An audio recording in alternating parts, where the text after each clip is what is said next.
दिलावर नजर आ जाए बस कहीं से। आयना ने दिल से दुआ की थी। कॉलेज के लिए लेट भी हो रही थी मगर फिर भी बार बार उसी का ख्याल आए जा रहा था। सुबह ही हल्की लिपस्टिक छुप कर लगाई थी, बस ऐसे चलते चलते ही। शुक्र है पता नहीं चला अम्मी को। उसने दिल ही दिल में शुक्र अदा किया। गेट से बाहर सब्जी वाला हलक फाड़ कर चीख रहा था। प्याज, टमाटर, अदरक और भिंडी। अच्छा अम्मी, भिंडी गोश्त बना रखना आज। मौसम अच्छा खासा तपा हुआ था, मगर इस उम्र में हर मौसम ही अच्छा लगता है। 2 महीने पहले कॉलेज ट्रिप पर जाते जब वो बेइंतहा खूबसूरत लग रही थी अपनी तई, या फिर वो दिलावर की नज़र होगी जिसने उसे ख़ास बना दिया था। उसने अपनी फेवरेट मैक्सी पहनी थी, साथ गोल्डन बुंदे, और खुस्सा भी अम्मी की नज़र बचाकर मैचिंग ही पहना था। देखा तो बहुत गौर से बायो वाले सर ने भी था, मगर उनके देखने में वो बात कहाँ जो दिलावर में थी। लड़कियां कहती थी कि दिलावर में क्या रखा है, ना वो खुश शक्ल है ना ही इतना ज़हीन और पैसे वाला, और तो और रंग भी साफ नहीं, और तुम तो इतनी प्यारी हो। ये तानिया की राय थी। तुम क्या जानो कि दिलावर कितना अहम है मेरे लिए। मेरे लिए वो कुल जहां है। उसके बगैर दुनिया अधूरी लगती है मुझे। आयना ने दिल में कहा। दिलावर ने बाइक उसके करीब रोककर एक गुलाब का फूल दिया था। करीब ही गजरों फूलों की खुशबू उड़ाती दुकान थी, जिसमें पान खाए आदमी भांत भांत की बोलियां लगा के ताज़ा गुलाब और पत्तियां बेचते थे। वहां सोगवार लोग भी आते थे और मन चले भी। करीब की दीवार उनके गाढ़े कसीले धूप की वजह से गंदी संदी हो रही थी। यहाँ से ही रंगीन चादरों, अबायों और दुपट्टों की बहार का रेला कॉलेज को रवां-दवां हुआ करता था। दिलावर ने यहीं से एक टहनी वाला गुलाब आयना को दिया था, कांटों वाला और सुर्ख। उसकी खुशबू आयना को दुनिया में सबसे अलग लगी थी। आयना, तुम मेरी जिंदगी हो, मेरा गम हो, मेरी खुशी हो। दिलावर ने भले किस तरंग में कहा हो। आयना मोहब्बत के रंग में सरतापा रंग गई थी। फूल सूख कर काला हो गया था, मगर नहीं सूखा तो उसका मासूम सा दिल। मोहब्बत औरत करती है, मर्द भी कर लेते हैं, मगर औरत की मोहब्बत में जो मासूमियत है वो किसी मर्द में कहाँ। आईना की मासूमियत भी उरूज पर थी। अजीब से अंदाज में वो बदलती गई, उसी की होती गई, वो जो उसका था दिलावर, और वो दिल आवेज हो गई। अम्मी ने तपते हुए किचन से आवाज़ दी, आईना कुछ गरदारी सीख ले, अगले घर काम आएगी। कोई किसी को बिठाकर नहीं खिलाता। लोग सिर्फ ताने दे सकते हैं, पिछाड़ सकते हैं, शिकस्त दे सकते हैं, दिलासा नहीं दे सकते। ऐसी बातें उसने हवा के दोष पर होश में कई बार सुनी थी, मगर आज पता ही नहीं चला कि कौन उसे क्या कह रहा है।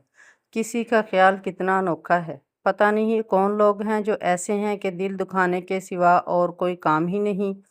मेहंदी हथेली पर लगाते और उसका गहरा रंग चेक करते वो सोच रही थी कि दिलावर मोहब्बत करना जानता है, न जाने कहाँ से सीखा है, मगर उसके अल्फाज खूब हैं, कैसे बात करता है और सीधा दिल में उतर जाता है।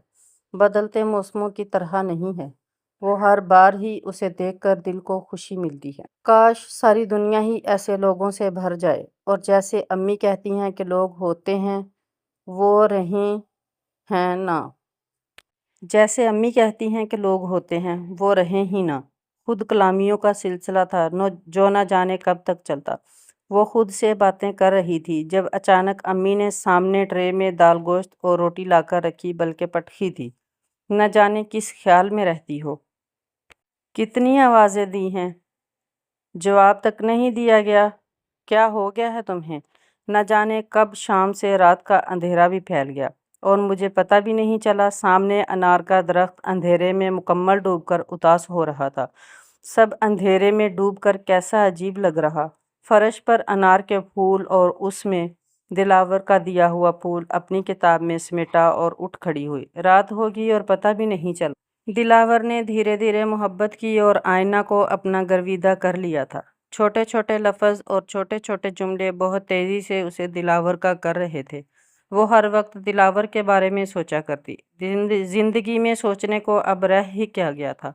एक दिन नासिर आ धमका था। उसे नासिर आज से पहले कभी इतना बुरा नहीं लगा था। और कोई काम ही नहीं है, मिलने मिलाने के सिवा आ जाते हैं मुंह उठा के। उसका मूड ख़राब हो गया था, मगर खुद पर काबू भी ज़रूरी था।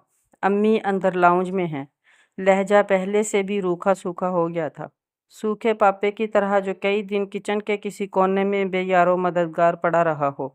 میں تو آپ سے بھی ملنے آیا تھا، مگر خیر آنٹی سے پہلے مل لیتے ہیں۔ وہ پھر بھی مسکرا رہا تھا۔ آئینہ کی یادداشت میں وہ کہیں بھی محفوظ نہیں تھا۔ دھیمے قدم اٹھاتے وہ اندر چلا گیا تھا اور سامنے ہی امی چلی آ رہی تھی۔ اس سے ایسے بات نہ کیا کرو، وہ پیار کرتا ہے تم سے بچپن سے، اور تم منسوب بھی ہو اس سے۔ جو قدر کرے اسے بھی قدر کی ضرورت ہوا کرتی ہے آئینہ۔ امی نے بہت سارے ادیبوں کو پڑھ رکھا تھا، بلکہ وہ پڑھنے کی شیدائی تھیں۔ کچن میں، لاؤنج میں، بیڈ روم میں، ہر جگہ امی کی کتابیں ملتی تھیں۔ امی نے اور اس نے بھی چائے کی گرم خوشبو میں دیکھا کہ ناصر اپنے آفس کی باتیں کر رہا تھا، مگر دیکھ اسے رہا تھا بڑے طریقے سے۔ کیا شاطر انسان ہے، لحاظ ہی نہیں ہے خالہ کا، تاڑ رہا ہے مجھے۔ اس نے دل ہی دل میں اسے برا بھلا کہہ ڈالا تھا۔ جب دلاور رشتہ لے آئے تو صاف منع کر دوں گی امی کو، اس نے دل ہی دل میں فیصلہ کر رکھا تھا۔ دلاور کے خیال میں گزر گئے، اس نے ان لمحوں کا شمار ہی نہیں کیا جو اس کی یاد میں گزار رہے تھے، جو بے خودی کے عالم میں گزر گئے، جن کے گزر جانے کا اسے علم ہی نہ ہو سکا تھا۔ 2 دن وہ آ نہیں سکا، اور جب دیکھا تو کالج گیٹ کے سامنے وہ کسی کے ساتھ تھا، ایک اور لڑکی جس کی آنکھوں میں خواب تھے، اسی کی طرح کے جو اس نے دیکھے تھے۔ یہ کوئی عام لڑکی تو ہو نہیں سکتی جس حق سے وہ ساتھ تھی۔ اس نے آئینہ کے قدموں سے زمین کھینچ لی تھی۔ وہ میری منگیتر ہے، مگر سچ کہتا ہوں آئینہ، پیار تم سے ہے مجھے۔ دلاور نے جھوٹ نہیں بولا اور اسے پتی پتی کر ڈالا تھا۔ میں نے تو اس پھول کو بھی ذرا سا ٹوٹنے نہیں دیا جو تم نے مجھے دیا تھا، اور تم نے میری ذات کو ہی ریزہ ریزہ کر دیا دلاور۔ اس رات وہ پہلی بار تڑپ تڑپ کر روئی تھی۔ اس نے آنسو بہائے تھے، اتنے آنسو کہ اپنا آپ ہی ڈوبتا محسوس ہو رہا تھا۔ مگر میں پیار تم سے کرتا ہوں۔ ابھی جب تم اس کے ساتھ ہوتے ہو، اس کی مسکراہٹ پر مسکراتے ہو، تمہاری آنکھیں اسے دیکھ کر خوش ہو جاتی ہیں، پھر بھی۔ آئینہ نے آئینہ دیکھ کر سوچا، میرا وزن کتنا گر چکا ہے، اور آنکھیں کتنی ویران ہو گئی ہیں۔ کتنا آسان ہے لوگوں کے لیے دوسروں کے دل سے کھیلنا، اسے جھٹکے سے توڑ ڈالنا۔ دنیا واقعی توڑنے والی ہے، جوڑنا نہیں جانتی۔ اس نے اپنے ہڈیوں بھرے ہاتھوں کو ایک دوسرے میں جکڑا اور اپنی سفید گردن کو دیکھا جو پہلے کی طرح اٹھی ہوئی نہیں تھی۔ لڑکیوں کے دل چوڑیوں کی طرح کے ہوتے ہیں، ذرا سی ڈیز سے ٹوٹ جاتے ہیں۔ ایک دوپہر وہ کالج گیٹ سے نکلی، وین نہیں آئی تھی، تب اچانک ہی ناصر سامنے آ گیا تھا۔ چلیں، میں گھر ڈراپ کر دیتا ہوں۔ سامنے کھڑا دلاور دیکھ رہا تھا، نظروں کے حصار میں تھی تو دوسروں کا انتظار تھا اسے۔ اس نے اسٹائل سے بیگ سائڈ پر کیا اور جا کر بیٹھ گئی۔ گرم ہوا نے اس کے سامنے کے ہلکے براؤن بال اڑا کر جیسے مزہ سا لیا ہو۔ دلاور کا عکس دھندلا گیا تھا۔ وہ محبت میں پاگل کر سکتا ہے، میں پاگل ہو سکتی ہوں، تو پاگل تو کچھ بھی کر سکتا ہے۔ دھواں اڑاتی سڑک پر وہ دور نکل گئی تھی۔ ناصر خوشگوار حیرت میں مبتلا ہو چکا تھا۔ وہ کون تھا؟ دلاور نے کسی آس کے تحت پوچھا تھا۔ آنکھوں کی روشنی بجھ سی گئی تھی۔ بچپن سے نسبت طے ہے ہماری، امی نے بھیجا تھا اسے مجھے لینے۔ پیار میں بھی صرف تم سے کرتی ہوں۔ واپس مڑتے آئینہ کی آنکھ سے اس محبت میں اذیت کا آخری آنسو ٹپکا اور سفید براق دوپٹے میں کہیں گم ہو گیا۔